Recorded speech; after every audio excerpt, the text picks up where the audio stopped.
आइए प्रश्न है कि एक समचतुर्भुज का क्षेत्रफल ज्ञात कीजिए जिसके शीर्ष क्रम से 3 0 4 5 -1 4 -2 1 है। ठीक है, चलिए एक समचतुर्भुज हम लोग बनाते हैं।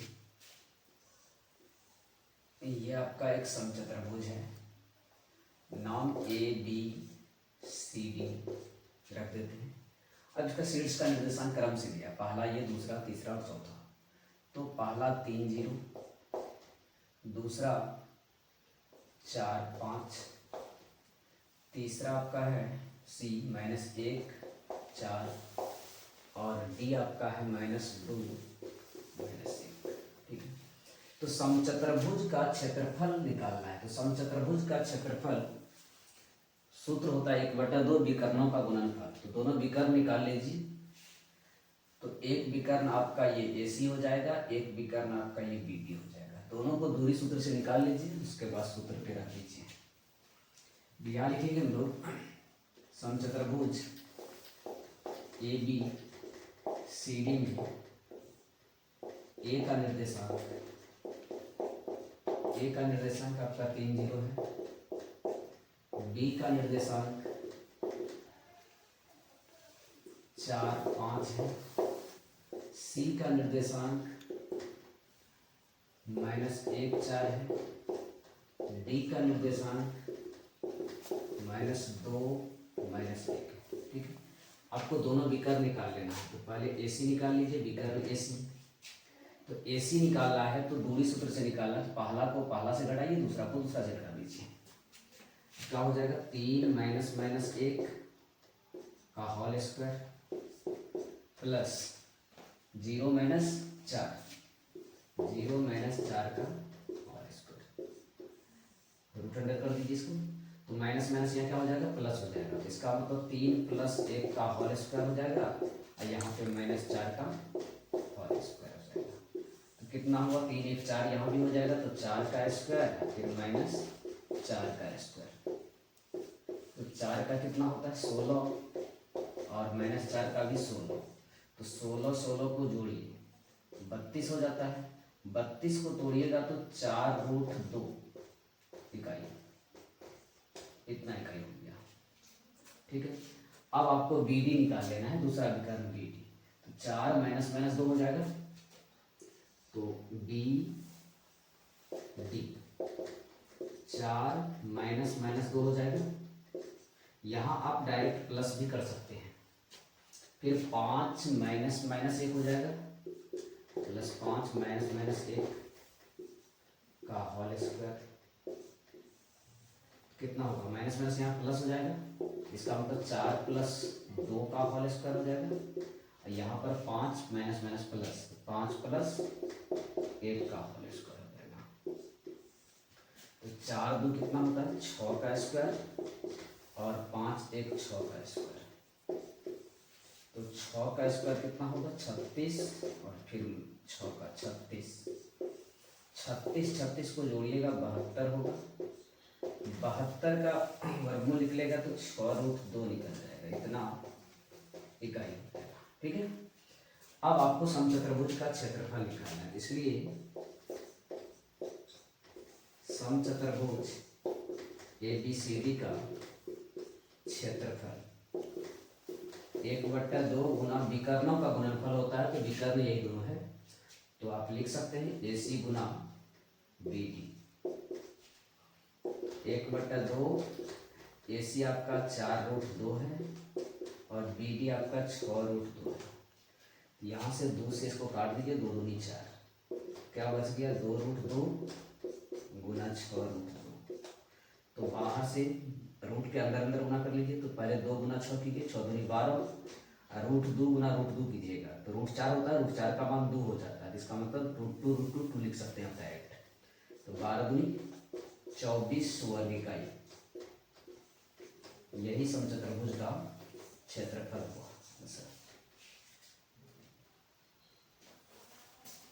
आइए प्रश्न है कि बताइए 23/2 पर पावर 3 गुना 5 पर पावर 2 है, गुना है यहाँ पे। परिमेय संख्या का दशमलव प्रसार शांत या अशांत आवृत्ति है, ये पूछ रहे हैं। तो आपको जानना क्या है कि शांत कब होता है। शांत तब होता है जब हर का अभाज्य गुणनखंड 2 रहे या 5 रहे। अगर ये रहे, अकेला भी रहेगा दिक्कत नहीं है, अकेला भी रहेगा दिक्कत नहीं, दोनों रहेगा तब भी। अगर 2 5 सिर्फ रहे, केवल 2 5, तो आपका शांत हो जाता है। इसके अलावा अगर कुछ आ जाता है तो अशांत हो जाता है। यहाँ पर देखिए, यहाँ पर जो हर का अभाज्य गुणनखंड है वो 2 है, 2 3 बार आया है, 5 2 बार आया है, इसके अतिरिक्त कुछ नहीं आया है। तो लिखेंगे यहाँ पे, चूंकि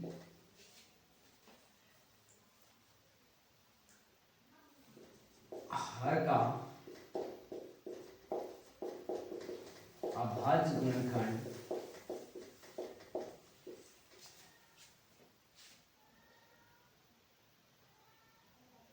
केवल 2 तथा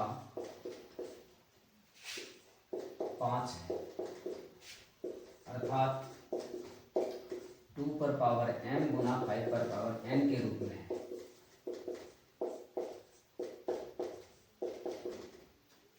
इसलिए 23/2 पर पावर 3 गुना 5 पर पावर 2 का दशमलव प्रसार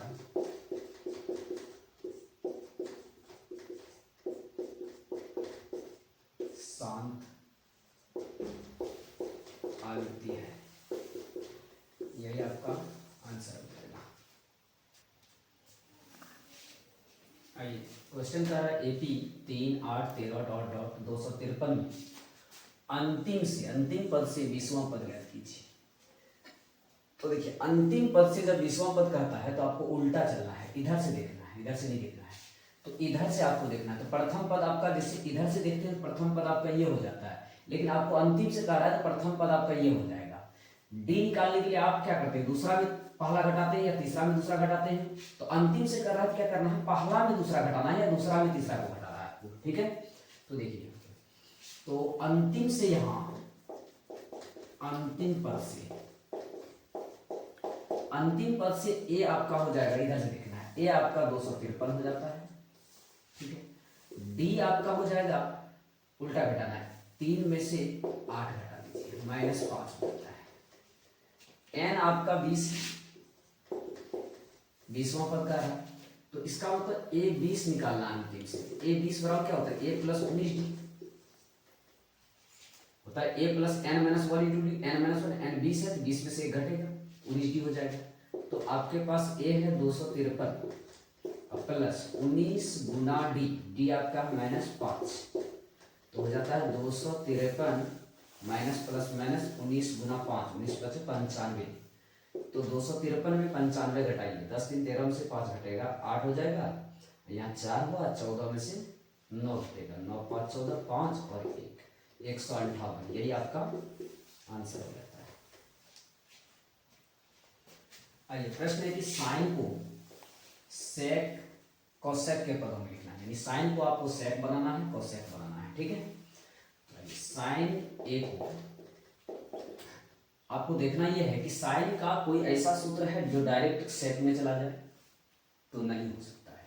साइन को हम लोग किसमें बदल सकते हैं, कॉस में बदल सकते हैं, कॉसेक में बदल सकते हैं, डायरेक्ट हम लोग सेक में नहीं बदल सकते। तो साइन को पहले कॉस में ले चलिए, तो साइन का कॉस में क्या हो जाता है, 1 माइनस कॉस स्क्वायर ए रूट अंडर, यही होता है। अब कॉस को आप सेक में ले चलिए, तो क्या हो जाएगा, 1 minus 1 by sec square root under. Cos को हम लोग सेक में बदल दिए। अब यहाँ एलसीएम ले लीजिए, तो एलसीएम आपका सेक स्क्वायर ए हो जाएगा। यहाँ पर सेक में लगेगा, सेक आ जाएगा, यहाँ पर सेक स्क्वायर ए -1 हो जाएगा।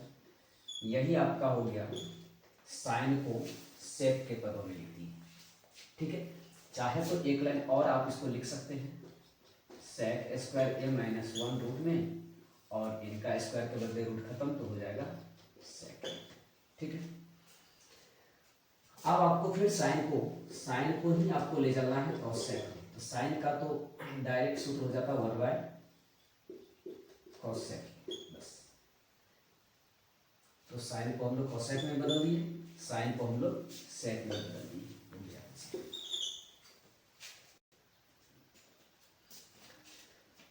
ये प्रश्न है कि त्रिभुज एबीसी तथा त्रिभुज डीईएफ समरूप है, यानी एबीसी डीईएफ समरूप त्रिभुज है। क्षेत्रफल क्रमशः 9 cm स्क्वायर तथा 64 cm स्क्वायर है। एक भुजा डीई दिया हुआ है 5.1, AB ज्ञात करना है। तो चलिए देखिए, दो समरूप त्रिभुज है, एक त्रिभुज ये मान लेते हैं, एक दूसरा ये मान लेते हैं। एक का नाम ABC और दूसरा का नाम DEF है। दोनों समरूप त्रिभुज है, दोनों का क्षेत्रफल पता है। इनका क्षेत्रफल है 9 cm स्क्वायर और इसका क्षेत्रफल है 64 cm स्क्वायर। ठीक है, तो समरूप त्रिभुज में क्या होता है कि क्षेत्रफल का अनुपात भुजा के वर्ग, संगत भुजा के वर्ग के अनुपात के बराबर होता है। तो इसका मतलब एरिया ऑफ त्रिभुज एबीसी बट्टे एरिया ऑफ त्रिभुज डीईएफ बराबर क्या होगा, संगत भुजा। इसका ये भुजा लेंगे तो इसका ये भुजा लेना पड़ेगा आपको। तो इसमें क्या दिया है, डीई दिया है, तो डीई दिया है तो इसका ये भुजा, यानी AB स्क्वायर बट्टे DE स्क्वायर। यहां पर हम लोग लिखेंगे, दिया है एरिया ऑफ त्रिभुज ABC कितना दिया है, 9 cm स्क्वायर। एरिया ऑफ त्रिभुज DEF ये कितना दिया है, 64 cm स्क्वायर। इसके अलावा DE दिया हुआ है कितना, 5.1 cm। आपको AB ज्ञात करना है, AB वाला है। ठीक है, तो लिखेंगे चूंकि त्रिभुज ABC समरूप है त्रिभुज DEF, जब समरूप है इसलिए क्या हो जाएगा, एरिया ऑफ त्रिभुज ABC बटे एरिया ऑफ त्रिभुज DEF बराबर भुजाओं का, तो क्या होगा, भुजा AB स्क्वायर बटे DE स्क्वायर। अब आपको इसमें ये पता है 9, ये पता है 64। यहाँ पर AB आपको नहीं पता है, AB ही लिखिए। DE पता है 5.1, दोनों पे स्क्वायर है, इसके पूरा पे स्क्वायर डाल दीजिए। ठीक, अब इस स्क्वायर के बदले इधर रूट आ जाएगा, तो क्या हो जाएगा, 9/64 का रूट। ठीक है, बराबर क्या हो जाएगा, AB बटा 5.1। अब यहाँ आ जाइए, 9 का वर्गमूल कितना होता है, 3, 64 का कितना होता है, 8। तो हम लोग इसको क्या लिखेंगे, 3/8। 9 का 3, 64 का 8 बराबर क्या हो जाता है, AB बटा 5.1। अब यहाँ से आप क्रॉस का मल्टीप्लिकेशन कीजिए, तो क्या हो जाएगा, 8AB बराबर, इसको गुना कीजिएगा कितना होगा, तो 3 का 3, 3 5 15, 15.3। इसलिए AB बराबर क्या हो जाएगा, 15.3/8। ठीक, अब इसको काटिए, कितना हो जाएगा, 8 1 का 8 बचेगा, यहाँ 7 दशमलव दे दीजिए, 7 पर 3 कितना हुआ, 73। 8 नामा 72, लगभग इतना CM। यही आपका AB आंसर हो जाएगा। ये प्रश्न है, sine 45 degree into cos 45 degree minus sine 30 degree into cos 30 degree का मान निकालें। तो देखिए, साइन 45 का मान क्या होता है, 1/√2 होता है, गुना है, और कॉस 45 का भी मान √2 ही होता है, 1/√2 ही होता है, माइनस साइन 30 का मान 1/2 और कॉस 30 डिग्री का मान होता है √3/2। ठीक है, अब यहाँ गुना कर लीजिए, क्या हो जाएगा, 1 गुना 1 1 हो जाएगा, √2 गुना √2 2 हो जाएगा, माइनस 1 गुना √3 करेंगे तो √3 हो जाएगा, 2 गुना 2 4 हो जाएगा। एलसीएम ले लीजिए, एलसीएम 4 होगा, 2 मरतबा रहेगा तो 2, माइनस यहाँ √3 रहेगा, तो इसका मतलब यहाँ √3 रहेगा। ये दोनों जुड़ नहीं सकता है, परिमेय और अपरिमेय है, तो 2 माइनस √3/4 यही आपका आंसर है। प्रश्न है कि बिंदु ABC के शीर्ष A 4 3, B 6 5, C 2 4 है, तो त्रिभुज के केंद्रक का निर्देशांक। देखिए त्रिभुज के केंद्रक का निर्देशक निकालना है, तो ए का निर्देशांक क्या दिया है, लिख लीजिए। ए का निर्देशांक है 4 3, बी का निर्देशांक है 6 5, सी का निर्देशांक है 2 4। ठीक है, केंद्रक निकालना है, इसलिए त्रिभुज ए बी सी का केंद्रक का निर्देशांक, तो केंद्रक का निर्देशांक का सूत्र हो जाता है x1 plus x2 plus x3 बटे 3, y1 plus y2 plus y3 बटे 3, ये सूत्र होता है। ये हो गया आपका x1 y1 हो गया, ये हो गया आपका x2 y2 हो गया, ये आपका x3 y3 हो गया। ठीक है, तो आपको x1 x2 x3 को जोड़ना, मतलब सीधा जानिए कि पहला शब्द को जोड़ना है और फिर दूसरा में दूसरा शब्द को जोड़ना है। कितना होगा, 4 प्लस 6 प्लस 2, 4 प्लस 6 प्लस 2 बटा 3, फिर ये दूसरा वाले 3 प्लस 5 प्लस 4 बटे 3, तो जोड़िए इसको, 6 4 10 2 12, 12 बटे 3, यहाँ 5 4 9 3, 12 बटे 3, तो काटने पर दोनों 4 4 निकलेगा। यही आपका केंद्रक का निर्देशांक हो गया। आइए प्रश्न है कि एपी 0.6 1.7 2.8 3.9 के प्रथम पद एवं सारवंतर ज्ञात करना है। तो प्रथम पद आपका यही हो जाता है, पहला पद प्रथम पद होता है, सारवंतर निकालते हैं, दूसरा में पहला घटा दीजिए या तीसरा में दूसरा घटाइए या चौथा में तीसरा घटा दीजिए। ठीक है, तो प्रथम पद आपको निकालना है, तो प्रथम पद को हम लोग ए से लिखते हैं, तो पहला पद जो है वही प्रथम पद हो जाएगा, 0.6 हो गया। अब दूसरा सारवंतर निकालना है, सारवंतर को हम बी से लिखते हैं, तो दूसरा में से पहला घटा दीजिए या तीसरा में से दूसरा घटा दीजिए। 1.7 माइनस 0.6 घटाइए, कितना आता है, तो 1.1, यही सारवंतर हो गया।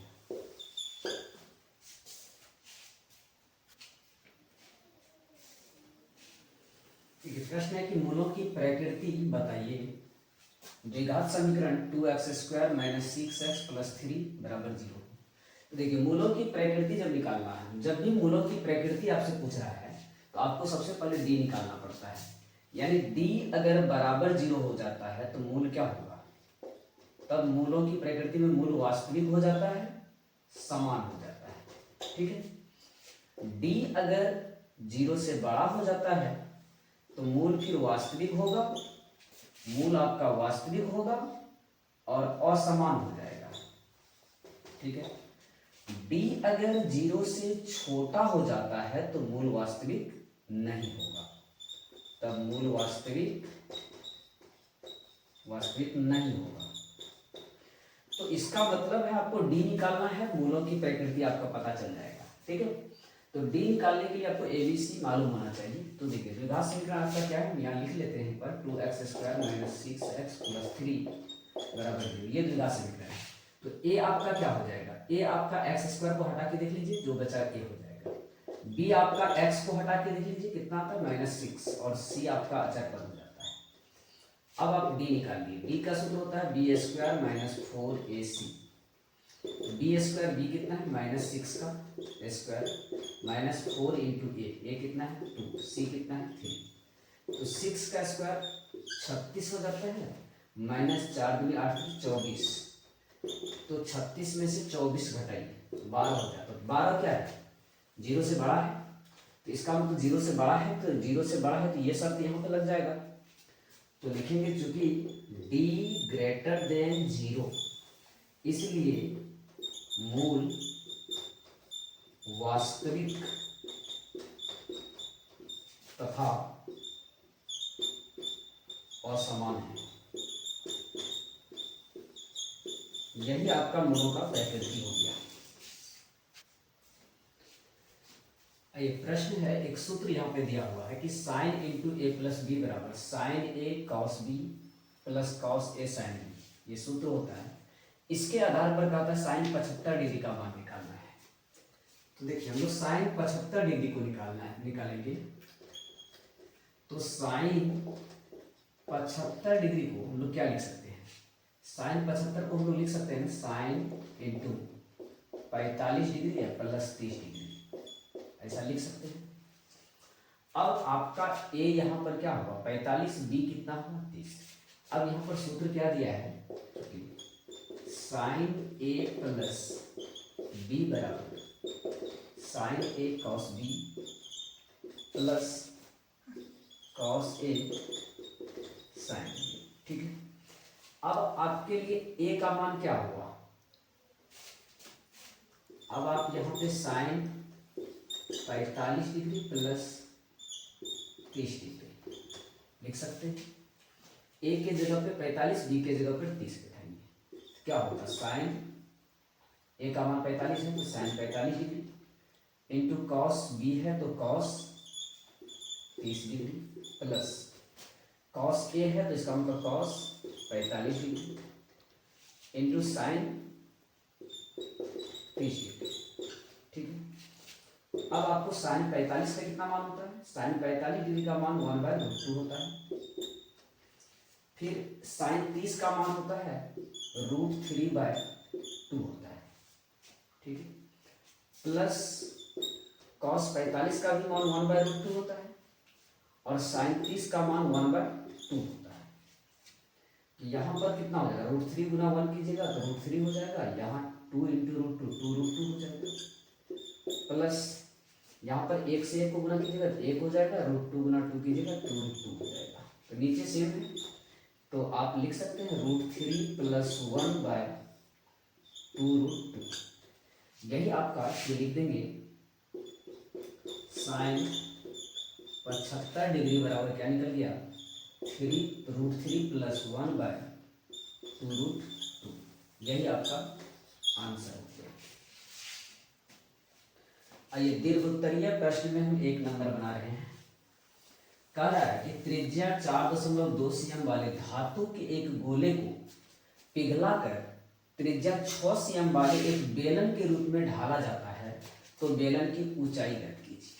मतलब प्रश्न ये कह रहा है कि एक धातु का एक गोला है, ये आपका गोला हो गया, इसकी त्रिज्या आपको 6 cm दिया हुआ है, इसको पिघला करके एक बेलन बना दिया जाता है। ढालना का मतलब होता है बेलन में बदल दिया जाता है, एक बेलन बना दिया जाता है, ठीक है। ये बेलन बन गया, कितना cm, तो 6 cm त्रिज्या वाले इस बेलन की त्रिज्या 6 cm है। इसकी ऊंचाई आपसे मांग रहा है, इस बेलन की ऊंचाई। देखिए जब किसी को पिघला करके दूसरा कोई वस्तु बनाता है ना, तो कहने का मतलब दोनों का जो आयतन होगा ना वो बराबर हो जाएगा, ठीक है। कहने का मतलब इस गोले को पिघला कर ये बेलन बनाया, तो जितना इसमें द्रव्यमान है वही द्रव्यमान इसमें आएगा। तो कहने का मतलब इसका आयतन और इसका आयतन, दोनों का आयतन क्या हो जाएगा, बराबर होगा, क्योंकि इसी को पिघला कर ये बनाया गया है, ठीक है। तो बस यही करना है आपको। लिखेंगे चूंकि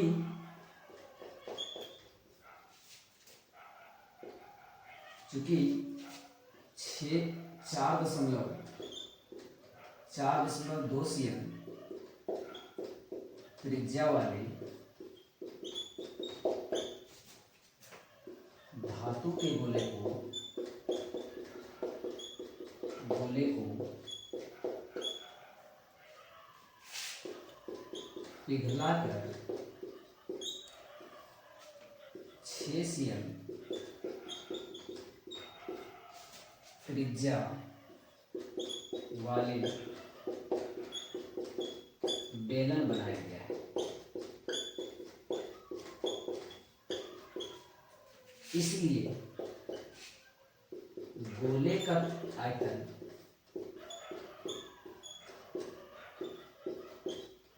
बराबर हो जाएगा बेलन का आयतन।